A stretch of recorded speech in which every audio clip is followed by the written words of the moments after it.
दलितों का मसीहा डॉक्टर भीमराव अंबेडकर। मैं अछूत हूँ, यह पाप है। लोग अछूतों को पशु पक्षियों से भी गया बीता समझते हैं। वे कुत्ते बिल्ली तो छू सकते हैं, परंतु महार जाति के आदमी को नहीं। किसने बनाई है छुआछूत की व्यवस्था? किसने बनाया है किसी को नीच किसी को ऊंच? भगवान ने? हरगिज नहीं। वह ऐसा नहीं करता। वह सबको समान रूप से जन्म देता है। यह बुराई तो मनुष्य ने पैदा की है। मैं इसे समाप्त करके रहूंगा। अपने मन में इस निश्चय का अंत करने वाले डॉक्टर भीमराव अंबेडकर मध्य प्रदेश के महू नगर की धरती पर 14 अप्रैल 1891 को एक महार परिवार में जन्मे। पिता रामजी सकपाल की आप 14वीं संतान के रूप में मां भीमाबाई के प्यार व दुलार के ममता रूपी आंगन में मात्र 5 वर्ष तक ही खेल पाए। बदले में मिला चाची मीराबाई का उदार प्यार। अंबेडकर को चाची प्यार में भीमा नाम से पुकारती थी। कालांतर में यही बालक भीमराव रामजी अंबेडकर कहलाया। उस वक्त भारत गोरी सरकार की गिरफ्त में था और भारत पर उसका एक छत्र राज्य था। अंग्रेज हिंदुओं में इस छुआछूत रूपी बीज को डालकर फूट डालो और शासन करो की फसल काट रहे थे, और हिंदू फंसे थे ऊंच नीच, छोटा बड़ा, ब्राह्मण, ठाकुर, कायस, चमार, कोरी अर्थात इन भेदभाव की तुच्छ व निचली भावनाओं की दलदल में। भीमराव संस्कृत की शिक्षा ग्रहण करना चाहते थे, परंतु संस्कृत के शिक्षक ने उन्हें शिष्य रूप में स्वीकार नहीं किया, क्योंकि वह अछूत थे। विवश होकर उन्हें फारसी भाषा का अध्ययन करना पड़ा। अध्यापक उनकी अभ्यास पुस्तिका तथा कलम तक भी नहीं छू सकते थे। उन्हें पूरे दिन स्कूल में प्यासा रहना पड़ता था, क्योंकि अछूत होने के कारण वहां पानी भी नहीं पी सकते थे। सन 1905 में रामाबाई नाम की कन्या से शादी कर पिताजी के साथ मुंबई पहुंचकर एल्फिंस्टन स्कूल में प्रवेश लिया, जहां छुआछूत की भावना नहीं थी। सन 1907 में मैट्रिक परीक्षा उत्तीर्ण करने पर बड़ौदा के महाराजा सयाजी राव गायकवाड़ ने प्रसन्न होकर 25 रुपये मासिक छात्रवृत्ति देना आरंभ किया। पिता की अचानक मृत्यु हो जाने पर बड़ौदा महाराज के यहाँ से नौकरी से त्यागपत्र देकर तथा बाद में बड़ौदा महाराज की छात्रवृत्ति पर अमेरिका चले गए, जहां 1915 में एमए तथा 1916 में पीएचडी की उपाधि पाने में सफलता हासिल की। बाद में 1923 में लंदन पहुंचकर डीएससी तथा बारेट लॉ की उपाधियां प्राप्त की। लंदन में रहकर डॉक्टर अंबेडकर ने ब्रिटेन के संसदात्मक जनतंत्र, स्वतंत्रता तथा उदारवादिता के मूल्यों का गहन अध्ययन किया। अमेरिका, ब्रिटेन तथा जर्मनी की यात्रा के पश्चात डॉक्टर भीमराव भारत लौट आए। यहाँ पर फिर वही अतीत के जीवन की मार झेलनी पड़ी। उन्हें होटलों तक में रहने का स्थान नहीं मिला। कर्मचारी वर्ग भी उनसे कोड़ी के समान घृणा करने लगा। उन्होंने हिंदू समाज के इस कलंक छुआछूत के विरुद्ध संघर्ष का बीड़ा उठाया। महाराजा कोल्हापुर की सहायता से डॉक्टर साहब ने 1920 में मूक नायक नामक पत्रिका का प्रकाशन कर अपने समाज की शोचनीय दशा का वर्णन किया। हिंदू समाज व्यवस्था पर तीखे व्यंग्यों के कोड़े छोड़े, क्योंकि वह हिंदू समाज अंग्रेजों की पराधीनता रूपी पिंजड़े में कैद पंछी की तरह फड़फड़ा रहे थे। डॉक्टर साहब ने हिंदुओं को जगाते हुए उनमें चेतना रूपी प्रकाश भरकर कहा, स्वतंत्रता दान में मिलने वाली वस्तु नहीं है, इसके लिए हमें संघर्ष करना पड़ेगा। 1927 में डॉक्टर भीमराव ने बहिष्कृत भारत नामक मराठी पत्रिका का प्रकाशन किया। शोषित समाज को अपने अस्तित्व तथा सम्मान को पाने हेतु इस पत्रिका ने मुर्दे में जान डालने का काम किया। उनकी इस गर्जना के प्रभाववश समाज में उथल पुथल आरंभ हो गई। उनकी इन सामाजिक सेवाओं से सम्मानार्थ 1927 में उन्हें मुंबई विधान परिषद का सदस्य मनोनीत किया गया। इस पद पर कार्य करते हुए डॉक्टर साहब ने शासन तथा जनता के समक्ष दलित समाज की अन्यायपूर्ण स्थिति को ध्वनित किया। सामाजिक अछूतोद्धार कार्यक्रम के ही अंतर्गत बहिष्कृत हितकारी सभा की स्थापना भी की तथा मुंबई के सिद्धार्थ कॉलेज का भी श्री गणेश किया। बाद में औरंगाबाद में मिलिंद कॉलेज का पुनरुद्धार किया तथा पीपल्स एजुकेशन सोसाइटी की स्थापना भी की, जिसके अंतर्गत आज लगभग 15-20 छोटे बड़े कॉलेज कार्यरत हैं। इंडिपेंडेंट लेबर पार्टी की स्थापना कर अपने अभियान को कानूनी एवं राजनीतिक संरक्षण प्रदान किया। इस पार्टी ने मुंबई विधानसभा का चुनाव लड़ा तथा 15 स्थानों पर अपना अधिकार किया। विधानसभा में विपक्ष के नेता के रूप में अनेकानेक सुधारक कानून बनवाकर समाज उत्थान हेतु महत्वपूर्ण कार्य किए। 1942 में आपको गवर्नर जनरल की कार्यकारिणी में श्रमिक के प्रतिनिधि के रूप में चुना गया। इस गौरवपूर्ण पद पर रहकर सन 1946 तक सेवा करते रहे। बंगाल विधानसभा हेतु 1946 में ही आपको चुना गया, जहां इन्होंने भारत एक हो का नारा दिया। संविधान सभा के प्रारूप को तैयार करने वाली समिति का 1947 में आपको अध्यक्ष चुना गया। भारत के संविधान निर्माण में आपका योगदान अत्यंत महत्वपूर्ण है, इसीलिए आपको भारतीय संविधान का निर्माता कहा जाने लगा। 15 अगस्त 1947 को भारत के स्वतंत्र होते ही पंडित जवाहरलाल नेहरू के नेतृत्व में बनी सरकार में स्वतंत्र भारत के प्रथम कानून मंत्री का पद संभाला। उन्होंने अपने समय में भारत के पुराने कानूनों में संशोधन करना चाहा, परंतु पंडित जवाहरलाल नेहरू से इस संबंध में मतभेद हो जाने के परिणाम स्वरूप सन 1951 में ही अपने पद से त्यागपत्र देना पड़ा। सरकार से अलग होकर डॉक्टर भीमराव पूरी शक्ति से अछूतों की सेवा में जुट गए। दलित समाज के मसीहा पुकारे जाने लगे।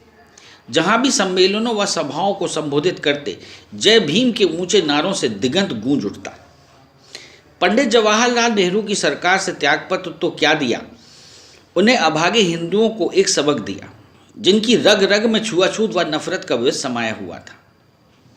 उनकी मान्यता थी कि इस धरा पर ना कोई ऊंचा है ना कोई नीचा है, तब छुआछूत और नफरत ये शब्द कहाँ से आए। 5 जून 1952 को कोलंबिया विश्वविद्यालय ने एक विशेष दीक्षांत समारोह में विधि ज्ञान के सम्मानार्थ उन्हें LLD की उपाधि देकर विभूषित किया तथा इन शब्दों में उनके प्रति सम्मान व्यक्त किया। डॉक्टर भीमराव भारत के ही नहीं, विश्व के महान नागरिक हैं। वह एक महान समाज सुधारक होने के साथ साथ महान मानवतावादी तथा मानव अधिकारों के संबल पक्षधर भी हैं।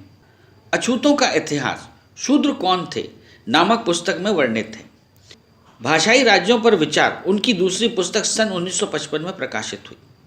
डॉक्टर अंबेडकर हिंदू धर्म ही नहीं, वह किसी भी धर्म के विरोधी नहीं थे। धर्म मनुष्य के लिए आवश्यक है, यह वह स्वयं मानते थे। उनकी लड़ाई हिंदू धर्म से नहीं, लड़ाई तो छुआछूत और नफरत से थी, जिनसे स्वयं मनुष्य ने अन्य वर्गों की तुलना में अपने को ऊंचा और श्रेष्ठ होने का दावा किया है।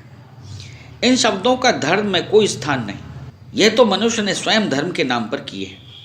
डॉक्टर अंबेडकर द्वारा निर्धारित धर्म के लक्षण वस्तुतः सर्वधर्म समभाव का प्रारूप प्रस्तुत करते हैं। धर्म नैतिकता की दृष्टि से प्रत्येक धर्म का मान्य सिद्धांत है। धर्म बौद्धिकता पर टिका होना चाहिए, जिसे दूसरे शब्दों में विज्ञान कहा जा सकता है। इसके नैतिक नियमों में स्वतंत्रता, समानता और भ्रातृत्व भाव का समावेश हो। जब तक सामाजिक स्तर पर धर्म में ये 3 गुण विद्यमान नहीं होंगे, धर्म का विनाश हो जाएगा। धर्म को दरिद्रता को प्रोत्साहित नहीं करना चाहिए। उनके अनुसार हिंदू जिसे धर्म कहते हैं, वह धार्मिक और निषेधों का पुलिंदा है। उनका स्पष्ट मत था कि नियमबद्ध धर्म के स्थान पर सिद्धांतों का धर्म होना चाहिए। डॉक्टर भीमराव अंबेडकर ने बौद्ध धर्म को इसलिए पसंद किया कि वह समानता पर आधारित धर्म है। सन 1949 में नेपाल काठमांडू में आयोजित विश्व बौद्ध सम्मेलन में बौद्ध धर्म तथा मार्क्सवाद पर भाषण दिया। 1951 में स्वयं भारतीय बुद्ध जनसंघ की स्थापना की तथा बुद्ध उपासना पंथ नामक पुस्तक का संपादन किया। सन 1954 में वर्मा रंगून में आयोजित विश्व बौद्ध सम्मेलन में भारतीय प्रतिनिधि के रूप में भाग लिया तथा 1955 में भारतीय बुद्ध महासभा की स्थापना की। 14 अक्टूबर 1956 को डॉक्टर अंबेडकर ने बौद्ध धर्म को स्वीकार कर लिया तथा इसी वर्ष 1956 में काठमांडू में आयोजित विश्व बौद्ध सम्मेलन में उन्हें नव बुद्ध की उपाधि से सम्मानित किया गया। इसी समय शूद्र वर्ग के एक समुदाय ने बौद्ध धर्म में धर्मांतरण किया। विश्व का चहेता यह महामानव 6 दिसंबर 1956 को महाप्रयाण की ओर प्रस्थान कर गया। भारत रत्न से सम्मानित डॉक्टर भीमराव अंबेडकर को एक विश्व स्तरीय विधिवेत्ता, दलित राजनेता और भारतीय संविधान के मुख्य शिल्पकार के रूप में जाना जाता है। लेकिन उनसे जुड़ी हुई कुछ ऐसी बातें हैं जिससे ज़्यादातर लोग अनजान हैं।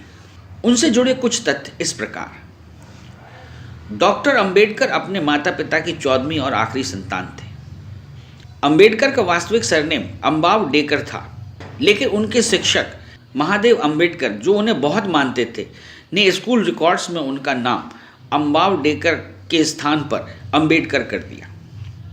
अंबेडकर विदेश जाकर अर्थशास्त्र में डॉक्टरेट की डिग्री हासिल करने वाले पहले भारतीय थे।